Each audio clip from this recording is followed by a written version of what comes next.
আসসালামু আলাইকুম ওয়া রাহমাতুল্লাহি ওয়া বারাকাতুহু। সম্মানিত শ্রোতাবৃন্দ, গত সম্ভবত 1 বছর পূর্বে আমি তালাকের সমাধানের উপর একটি ভিডিও পেশ করেছিলাম।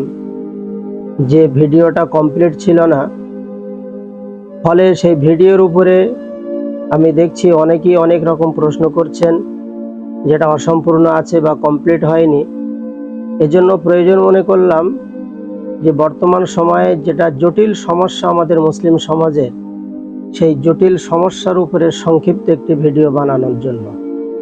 তো আশা করি এই ভিডিওটি আপনারা পুরো দেখার চেষ্টা করবেন। বিষয়টি হলো, বর্তমান সময়ে হুটহাট করে রাগের মাথায় নেশাগ্রস্ত অবস্থায় আমাদের যে যুবক ছেলেরা, তারা স্ত্রীদেরকে তালাক দিয়ে ফেলছে। এই তালাক দেওয়ার ফলে তাদের সংসারটা ভেঙে যাচ্ছে এবং এই নিয়ে সমাজে উভয় পক্ষের মধ্যে অত্যন্ত অশান্তি সৃষ্টি হচ্ছে। এখন এ বিষয়ে শরীয়তসম্মত সমাধান যতটুকু কোরআন এবং হাদিসের নিরিখে বুঝতে পেরেছি বা বোঝার চেষ্টা করেছি, বিভিন্ন কোরআন এবং হাদিস তৎসহ সাহাবা একরাম এবং মুস্তাহিদিনদের যে চিন্তাধারা, তার নিরিখে ইনশাআল্লাহ আজকের আমি সংক্ষিপ্ত কিছু আলোচনা পেশ করব। বিষয়টি হলো 3 তালাক। এখন আমাদের প্রত্যেকটা শরীয়তি মসলা যখনই কিছু সমাজে ঘটে যায়, আমরা দেখছি সেটা কোনো না কোনো একটা মাযহাব সেটাকে গায়ে পেতে নেয়। নেওয়ার পরে সেই জনগণ যখন ফতোয়া নিতে যায়, তখন তাকে ফতোয়া দেওয়া হয় মাযহাবের নিরিখে। এটা অত্যন্ত ভুল সিদ্ধান্ত। আমি অনেক ফতোয়ার কপিতে এটাও দেখেছি যে যখন ফতোয়াটা দেওয়া হয়, সেই কপির উপরে সেখানে কোন মাযহাবের পক্ষ থেকে ফতোয়াটা পেশ করা হচ্ছে সেটাও উল্লেখ করে দেওয়া হয়। অথচ আমরা যদি ইসলামটাকে মুহাম্মদ সাল্লাল্লাহু আলাইহি ওয়াসাল্লামের শরীয়ত অনুযায়ী বোঝার চেষ্টা করি, তাহলে আমরা দেখতে পাবো যে আল্লাহ নবী সাল্লাল্লাহু আলাইহি ওয়াসাল্লামের যুগে, সাহাবীদের যুগে, তাবেঈনদের যুগে, এমনকি ইমাম আবু হানিফা রাহমাতুল্লাহ আলাইহির যুগেও কোনো ফতোয়া যখন সমাধানের জন্য তার কাছে যাওয়া হতো, তিনি কোনো দিন সেটা কোনো মাযহাবের নিরিখে ফতোয়া দিতেন না, অথবা তিনি এটা বলতেন না যে এটা অমুক মাযহাবের আলোকে ফতোয়াটা দেওয়া হচ্ছে। তিনি সর্বদা বা সমস্ত ইমামগণ সর্বদা রাসূলুল্লাহ সাল্লাল্লাহু আলাইহি ওয়াসাল্লাম এবং কোরআন এবং হাদিসের দিকে লক্ষ্য করে ফতোয়াটা পেশ করতেন। ফলে ইমাম আবু হানিফা রাহমাতুল্লাহ আলাইহি তিনি একটা বিশেষ সময় তার শাগরেদদেরকে বলেছিলেন যে লা ইয়ামবাগি লি আহাদিন, কারোর জন্য এটা উচিত হবে না যে সে কোনো ফতোয়া পেশ করবে অথচ সে জানবে না যে আমি ইমাম আবু হানিফা রাহমাতুল্লাহ আলাইহি এই ফতোয়াটা কোরআন এবং হাদিসের কোন জায়গা থেকে আমি এটাকে পেশ করছি, এর মাখাজ, এর দলিল কোরআন এবং হাদিসে কোথায় আছে। যদি এটা কোনো আলেমের জানা না থাকে, কোনো মুফতির জানা না থাকে, তাহলে সে ততক্ষণ যেন আমার হাওয়ালা দিয়ে, আমার পক্ষ থেকে উদ্ধৃতি দিয়ে যেন ফতোয়া পেশ না করে। তো আসুন আমরা দেখি তালাকের বিষয়ে আল্লাহ তাআলার যে বিধান আছে সেটা হলো, ইয়া আইয়ুহান নাবিয়্যু ইযা তাল্লাকতুমুন নিসা ফাতাল্লিকুহুন্না লিইদ্দাতিহিন্না ওয়া আহসুল ইদ্দাহ। আল্লাহ তাআলা নিজেই নির্দেশ দিচ্ছেন, হে নবী, আপনি যখন বলে দিন যখন তারা স্ত্রীদেরকে তালাক দেবে, তখন তারা যেন তাদের পিরিয়ড অনুযায়ী তালাক দেয়। অর্থাৎ এক পিরিয়ডে 1 তালাক, দ্বিতীয় পিরিয়ডে 2য় তালাক, তৃতীয় পিরিয়ডে 3য় তালাক। এটা কোরআনের সূরা তালাক আয়াত নম্বর 1। এখন এখান থেকে আমরা বুঝতে পারলাম তালাক দেওয়ার সুন্নতি তরিকা বা পদ্ধতি হলো তাদের পিরিয়ড ধরে, মেন্সের তারিখ ধরে তাদেরকে তালাক দেওয়া, পবিত্র অবস্থাতে। অপবিত্র অবস্থাতে তাদের তালাক না দেওয়া। এখন সমস্যা হচ্ছে যদি তালাক হয়ে যায়। এখন আমাদের অনেক হানাফি ভাইদের প্রশ্ন হলো এটাই, যারা 3 তালাককে একত্রে 3 তালাক দেওয়ার পরে তারা 3 যারা ধরে দেয় আর 3-এর উপরে ফতোয়া জারি করে দেয়, তো তাদের কথা হলো যে কোরআনের আয়াতে এটা তো কোনো জায়গায় লেখা নেই। যেমন মুফতি কাজী ইব্রাহিম কনকপুরী, যিনি বর্তমানে শাইখুল হাদিস আপনার পাঁশকুড়া মাদ্রাসার, উনি একটা জায়গাতে আমার ফতোয়ার কপি দেখার পরে উনি সেটাকে বলেছেন যে এই আয়াত ঠিক আছে, কিন্তু আয়াতে কোনো জায়গায় তো এটা লেখা নেই যে 3 তালাক দিলে 3 তালাক পড়বে না। ঠিক আছে, তার উত্তর হলো এটাই যে কোরআনের কোনো আয়াত যখন আমাদের সামনে চলে আসবে আর সে আয়াতের উপরে যদি আমাদের কোনো কিছু প্রশ্ন থাকে, তাহলে সেটা সমাধান করতে হবে মুহাম্মদ সাল্লাল্লাহু আলাইহি ওয়াসাল্লামের ফতোয়া দিয়ে, মুহাম্মদ সাল্লাল্লাহু আলাইহি ওয়াসাল্লামের হাদিস অনুযায়ী। এখন তাদের দাবি হলো 3 তালাক দেওয়া মানে 3ই পড়ে যাবে। আর কিছু মাযহাব এবং আহলে হাদিস সমাজের দাবি হলো যে না, ওটা 3 তালাক, একত্রে 3 তালাক সাব্যস্ত করা যাবে না, ওটা 1 তালাকই সাব্যস্ত হবে। এখন আমরা দেখি যে এই আয়াতে এর মধ্যে কিছু উজ্জ আছে। আমি মেনে নিলাম যে আল্লাহ তাআলা শুধু এটুকু বলেছেন তোমরা তাদের পিরিয়ড ধরে তালাক দাও, কিন্তু 3 দিলে যে পড়বে না এটা নেই। কাজী মুফতি ইব্রাহিমের কথা অনুযায়ী তো ঠিক আছে, আমি ধরে নিলাম। কিন্তু আমরা এটাকে নিয়ে মুহাম্মদ সাল্লাল্লাহু আলাইহি ওয়াসাল্লামের আদালতে পেশ করি, আল্লাহ রাসূল সাল্লাল্লাহু আলাইহি ওয়াসাল্লাম তিনি এটা কিভাবে সমাধান দিয়েছেন, এই আয়াতের ব্যাখ্যা তিনি কিভাবে করেছেন। আমি এ বিষয়ে একটি হাদিস আপনাদেরকে শোনাবো, যেটা মুসনাদে আহমদ, হাদিস নম্বর 438 আর খণ্ড নম্বর 1। হাদিসটা হলো তাল্লাকা রুকানা ইমরাতাহু সালাসান ফি মাজলিসিন ওয়াহিদিন। হযরতে রুকানা রাদিয়াল্লাহু তাআলা আনহু তিনি তার স্ত্রীকে 3 তালাক দিয়েছিলেন একই মজলিসে, অর্থাৎ একত্রে।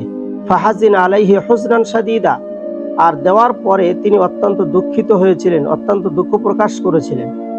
ফাসআলাহু রাসূলুল্লাহ সাল্লাল্লাহু আলাইহি সাল্লাম কাইফা ইউতাল্লিকুহা, আল্লাহ রাসূল সাল্লাল্লাহু আলাইহি সাল্লাম তিনি জিজ্ঞাসা করলেন, রুকানা তুমি কেমন ভাবে তোমার স্ত্রীকে তালাক দিয়েছিলে? ক্বালা তাল্লাকতুহা সালাসান, ও সাহাবী বললেন, ইয়া রাসূলুল্লাহ আমি 3 তালাকই দিয়েছি। ক্বালা ফি মাজলিসিন ওয়াহিদিন, আল্লাহ রাসূল জিজ্ঞাসা করলেন তুমি একত্রে দিয়েছো, এক মজলিসে? ক্বালা নাম, ও সাহাবী রুকানা বললেন যে হ্যাঁ রাসূলুল্লাহ। ক্বালা ফাইন্নাহা তিলকা ওয়াহিদা। এবার আমরা দেখি যে আল্লাহ রাসূল সাল্লাল্লাহু আলাইহি ওয়াসাল্লাম তিনি সমাধান কিভাবে দিচ্ছেন। তিনি বললেন ওটা 1 তালাকই সাব্যস্ত হয়েছে। ফারজিহা, তুমি তোমার স্ত্রীকে ফিরিয়ে নিতে পারো, ইন শিইতা, যদি তুমি চাও। ফারাজাহা, হযরত রুকানা তার স্ত্রীকে ফেরত নিলেন। এটা মুসনাদে আহমদ 438 নম্বর হাদিস, প্রথম খণ্ড। আমরা এখানে দেখি এর বাংলা মানে করার প্রয়োজন নেই, যেহেতু আমি বাংলা মানে করেই আপনাদেরকে হাদিসটা শুনিয়েছি, যে আয়াতের মধ্যে উজ্জ আছে, কিন্তু ক্লিয়ার হয়ে গেল রাসূলুল্লাহ সাল্লাল্লাহু আলাইহি ওয়াসাল্লামের ফতোয়া থেকে। আমরা যেহেতু সকলে মুসলিম, আমরা প্রথম ধাপে ফলো করব মুহাম্মদ সাল্লাল্লাহু আলাইহি ওয়াসাল্লামের ফতোয়াকে। যদি আমরা আল্লাহ রাসূল সাল্লাল্লাহু আলাইহি ওয়াসাল্লামের কোনো ফতোয়াকে প্রাধান্য না দিতে পারি, তাহলে আমরা মুমিন থাকলাম কোথায়? কোরআনের ওই যে আয়াত আছে যে হে নবী, যদি কোনো মুমিন আপনার কোনো ফতোয়া অথবা আপনার কোনো কথা এবং তার আল্লাহর কথার উপরে যদি সন্দেহ পোষণ করে, তাহলে তারা মুমিন থাকতে পারে না। তো সেই অনুযায়ী আমরা এখানে দেখি যে আল্লাহ রাসূল সাল্লাল্লাহু আলাইহি ওয়াসাল্লাম তিনি সরাসরি হযরত রুকানার যখন ফতোয়া তার কাছে গিয়েছিল, আল্লাহ রাসূলের ফতোয়া ছিল 3 তালাক মানে 1 তালাক, এবং তিনি তার স্ত্রীকে ফেরত নেওয়ার ঘোষণা দিলেন। এরপরে আমরা সাহাবীদের আমলে একটা হাদিস দেখি। আন ইবনে আব্বাস রাদিয়াল্লাহু তাআলা আনহু, হযরত আব্বাস রাদিয়াল্লাহু তাআলা আনহু থেকে বর্ণনা করা হয়েছে, জান্নাত তালাক আলা আহদি রাসূলিল্লাহ সাল্লাল্লাহু আলাইহি ওয়াসাল্লাম ওয়া আবি বকরিন ওয়া সানাতাইন মিন খিলাফাতি ওমর তালাকুস সালাস ওয়াহিদা, যে তালাকটা রাসূলুল্লাহ সাল্লাল্লাহু আলাইহি ওয়াসাল্লামের যুগে, আবু বকর সিদ্দিক রাদিয়াল্লাহু তাআলা আনহুর যুগে এবং হযরত ওমর রাদিয়াল্লাহু তাআলা আনহুর খেলাফত কালের প্রথম যুগ 2 বছর কাল 3 তালাক মানে 1 তালাকই ফতোয়া জারি ছিল। ফাকালা ওমর ইবনুল খাত্তাব আন্নান নাস ক্বাদ ইস্তাজালু ফি আমরিন ক্বাদ কানাত লাহুম ফীহিম উনাত। হযরত ওমর রাদিয়াল্লাহু তাআলা আনহু তিনি একদিন বললেন যে লোকেরা অত্যন্ত ত্বরান্বিত করে ফেলেছে বা এরা অত্যন্ত জলদিবাজি দেখিয়েছে এমন একটা বিষয় নিয়ে, যে বিষয়ে তাদের জন্য অনেকটা সুযোগ ছিল। সুযোগ বলতে এখানে হযরত ওমর বুঝিয়েছেন যে তোমরা 3 তালাক দিলে সেটাকে 1 তালাকই সাব্যস্ত করা হবে আল্লাহ রাসূলের ফতোয়া অনুযায়ী। এখন মানুষ তালাকটা নিয়ে ছিনিমিনি খেলছিল, তারা স্ত্রীকে যখন তখন তালাক দিচ্ছিল, আর 3 তালাক মানে 1 তালাকের ফতোয়ার সুবিধা তারা গ্রহণ করছিল। তো এইটাই কি হযরত ওমর বললেন যে কদ কানাত লাহুম ফীহিম উনাত, এর মধ্যে যে সুযোগটা দেওয়া আছে, তোমরা যেভাবে এই সুযোগের সদ্ব্যবহার করতে পারছো না, অসদ্ব্যবহার করছো, তো মনে রাখো আমযাইনাহু আলাইহিম, যদি তোমরা এবারে 3 তালাক দাও তাহলে আমি 3 ধরে দেব। এটা মুসলিম শরীফ হাদিস নম্বর 477। এখন আমরা এখানে বোঝার চেষ্টা করি, এটা হযরত ওমরের একই হাদিসের মধ্যে বলা হয়েছে 3 যুগ পর পর 3 তালাক মানে 1 তালাকের ফতোয়া। এরপরে হযরত ওমর রাদিয়াল্লাহু তাআলা আনহু যখন তিনি অর্ধ দুনিয়ার বাদশা হলেন, তিনি সারা পৃথিবীর অর্ধেক দুনিয়ার যখন রাষ্ট্রপতি ঘোষণা হয়ে গেলেন, তো তিনি রাষ্ট্রীয়ভাবে এটা ঘোষণা দিয়েছিলেন। এটা কোনোদিন শরিয়াতি ভাবে হতে পারে না। হযরত ওমর রাদিয়াল্লাহু তাআলা আনহু তিনি কি জানতেন না আল্লাহ নবী সাল্লাল্লাহু আলাইহি ওয়াসাল্লাম তিনি কিভাবে ফতোয়া দিয়েছিলেন? কিন্তু তিনি রাষ্ট্রীয়ভাবে, অর্থাৎ এটা জনগণকে সতর্ক করার জন্য এই ফতোয়াটা তিনি জারি করেছিলেন। আর এই ভাষাটাই আমরা দেখি লাউ আমযাইনাহু, এখানে পরিষ্কার রয়েছে আমযাইনাহু আলাইহিম, যদি তোমরা এবারে দাও তাহলে আমি এবারে ধরে দেবো। অর্থাৎ এটা একটা শাসন ব্যবস্থামূলক কথা ছিল, শাসনমূলক কথা ছিল, এটা কোনোদিন শরিয়াতের কথা নয়। শরিয়াতের অর্ডিন্যান্স অথবা শরিয়াতের আইন খোলাফা রাশিদিনদের যুগে যখন জারি করা হতো তখন তার ভাষাটা এভাবে ছিল না। যেমন হযরতে উসমান রাদিয়াল্লাহু তাআলা আনহু তিনি দ্বিতীয় আযান চালু করেছিলেন, এছাড়া অনেক জিনিস চালু হয়েছিল, কিন্তু সেটা এভাবে হয়নি। এখানে তিনি বলছেন যদি তোমরা এবারে দাও তাহলে আমি তোমাদেরকে 3 তালাক সাব্যস্ত করব। তো যাই হোক, আমরা শর্টে বোঝার চেষ্টা করি, বিস্তারিত আলোচনা ইনশাআল্লাহ আবার পরে হবে, অথবা পরবর্তীতে আমরা যদি একটা সেমিনার করতে পারি ইনশাআল্লাহ তখন বিস্তারিত আলোচনা হবে। তাহলে এ সমস্ত কোরআন, হাদিস এবং সাহাবীদের আমল থেকে আমরা 3টে দলিল পেশ করলাম, যেখানে আমরা দেখতে পাচ্ছি যে আল্লাহ রাসূল সাল্লাল্লাহু আলাইহি ওয়াসাল্লাম তিনি 3 তালাক মানে 1 তালাকের ফতোয়া দিয়েছেন। লেটেস্ট আমি আরো একটা দলিল আমাদের জনগণের সুবিধার জন্য আমরা পেশ করব। এই বিষয় নিয়ে অনেক সময় অনেক কনফারেন্সও করা হয়েছে, আর আমরা এটা চাই যে যদি আমরা আলেমরা যদি বসার চেষ্টা করি, বসে যদি আমাদের এই সার্বিক সমস্যা, যেহেতু তালাকটা শুধু আহলে হাদিস সমাজে তো হয় না, এটা শুধু হানাফি নয়, এটা মুসলিম তবকার সমস্ত তবকার মধ্যে তালাক ব্যবস্থা আছে। তো আমরা সব তবকার আলেম মিলে অথবা যতটা সাধ্য চেষ্টা করা যায় যদি আমরা এটা বসে সমাধান করার চেষ্টা করি, ইনশাল্লাহ অনেকটা কাছাকাছি আমরা আসতে পারবো। এ বিষয়ে আমাদের অনেক সেমিনার এর আগেও হয়ে গিয়েছে, যেমন কয়েকটা আমি উল্লেখ করি। যেমন আমরা যদি দেখি যে 1973 সালে আহমেদাবাদে সেম তালাকের বিষয় নিয়ে একটা সম্মেলন হয়েছিল, 1987 সালে কলকাতায় হয়েছিল, 1996 সালে ঠিক এইভাবে দিল্লিতে হয়েছিল। এভাবে আমাদের ওলামাগণ অনেকটা সিদ্ধান্তের উপরে কাছাকাছি এসেছিলেন, যার একটা ঝলক, একটা আলোকপাত আমরা এখানে করতে পারি।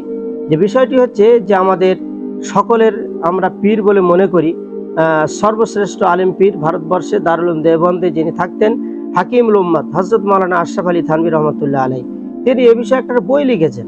অর্থাৎ এটা একটা জটিল সমস্যা, হুটহাট করে একটা সংসার যে ভেঙে যাচ্ছে এটা উনিও ভেবেছিলেন, ফলে উনি সমাধানের জন্য একটা বই লিখেছেন। বইয়েরটার নাম দিয়েছেন আল হিলাতুন নাজিজা লিল হিলিয়াতিল আজিজা। এই বইটিতে তিনি পরিষ্কার উল্লেখ করেছেন যে বিপদের সামনে পড়া মেয়েদের রক্ষা করার জন্য, বিপদের সামনে পড়া মেয়েদের রক্ষা করার জন্য, অর্থাৎ তাদের সংসারটা বাঁচানোর জন্য ভিন্ন মাযহাবের রায় গ্রহণ করায় কোনো সমস্যা নেই, করার তিনি পরামর্শ দিয়েছেন। তাহলে ইনি কি শরীয়ত বুঝতেন না? এজন্য ভাই এগুলো নিয়ে আমরা বাড়াবাড়ি না করি।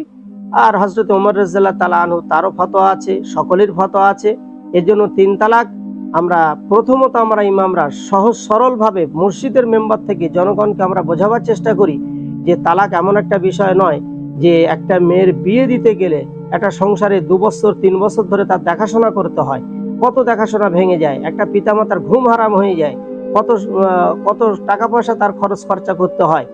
এরপরে গিয়ে কোনো একটা সংসার হয়তো আমরা পাত্র পাত্রীকে একটা জোড়ার ব্যবস্থা করি বিবাহের মাধ্যমে, আর সেই বিবাহটা হঠাৎ করে একটা ঠুনকো কথায় রাগের মাথায় নেশা করে অথবা একসঙ্গে বলে দিল তোকে 3 তালাক দিলাম, অথবা 1 তালাক 2 তালাক 3 তালাক দিলাম, 1 সেকেন্ডের মধ্যে পুরো সংসারটা যে বাতিল হয়ে যাবে এটা কিন্তু শরীয়ত বলে না। আল্লাহ রাসূল সাল্লাল্লাহু আলাইহি ওয়াসাল্লাম তিনি বিয়েটাকে সহজ করে দিয়েছেন, বিয়েটাকে সহজ করেছেন, তালাককে তিনি কঠিন করে দিয়েছেন। আমরা বোঝার চেষ্টা করি তালাক ধীরে ধীরে দেওয়ার জিনিস। ফাতাল্লিকুহুন্না লিইদ্দাতিহিন্না, তোমরা তালাক দাও তাদের ইদ্দত বা পিরিয়ড ধরে। কেন এটা বললেন? ওই বিবাহটা তো পিরিয়ড ধরে নয় যে পবিত্র অবস্থাতে বিয়ে করো অথবা 3 মাস ধরে বিয়ে করো। বিয়েটি ছিল আল্লাহ রাসূল সাল্লাল্লাহু আলাইহি ওয়াসাল্লাম সমাজে সহজ করে দিয়েছেন যে বিয়েটাকে 1 সেকেন্ডের মধ্যে হয়ে যেতে পারে, 2 জন সাক্ষী থাকবে, একজন উকিল সাহেব থাকবেন, নারী পুরুষের মাধ্যমে বিয়ে হয়ে যেতে পারে, এত সহজ করেছেন। তালাককে আল্লাহ রাসূল কঠিন করেছেন, এটা সহজে ভাঙার জিনিস নয় সংসারটা। কিন্তু পুরো চিত্রটা আমরা দেখছি যে সেই স্বর্ণ যুগে মুহাম্মদ সাল্লাল্লাহু আলাইহি ওয়াসাল্লামের যুগে যে সিস্টেম ছিল, এই বিধানটা যতদিন যাচ্ছে তত মাযহাবের কবলে পড়ে মানুষ যে ভাগাভাগি দলাদলি হয়ে গিয়েছে, এই দলাদলির কারণে আমরা এটাকে অত্যন্ত বিয়েটাকে কঠিন করে দিয়েছি আর তালাককে সহজ করে দিয়েছি। 1 সেকেন্ডের মধ্যে একদম তালাক তো তালাক, তার তালাক আমরা সাব্যস্ত করে দিই, দিয়ে তারপরে হিলার ব্যবস্থা করার চেষ্টা করি। ওটা একটা ভিন্ন বিষয়, ইনশাল্লাহ অন্য ভিডিওতে আমরা দেখে নেব। এজন্য আমার আবেদন যে আমরা এই তালাক জিনিসটা বোঝার চেষ্টা করি, আর শুধু বুঝবো তা নয়, আমিও চাচ্ছি ইনশাআল্লাহ যে আমরা ক্যাম্পিং করে বিভিন্ন মসজিদের ইমাম সাহেবদেরকে বোঝাবার চেষ্টা করি যে মোতালা করে আমরা 5 ওয়াক্ত নামাজ যেভাবে গুরুত্ব সহকারে পড়ি, বছরে 52টা জুমা আছে, অন্তত 4টে থেকে 5টা জুমা নামাজের পাশাপাশি রোজা হজ যাকাতের পাশাপাশি আমরা তালাক সংক্রান্ত বিষয় মেম্বারে আমরা আলোচনা করি। ইনশাআল্লাহ দেখা যাবে কোরআন হাদিস অনুযায়ী তালাক দেওয়ার সিস্টেমটা আমাদের সমাজে চালু হবে বলে আমি আশা করি ইনশাআল্লাহ। আসসালামু আলাইকুম।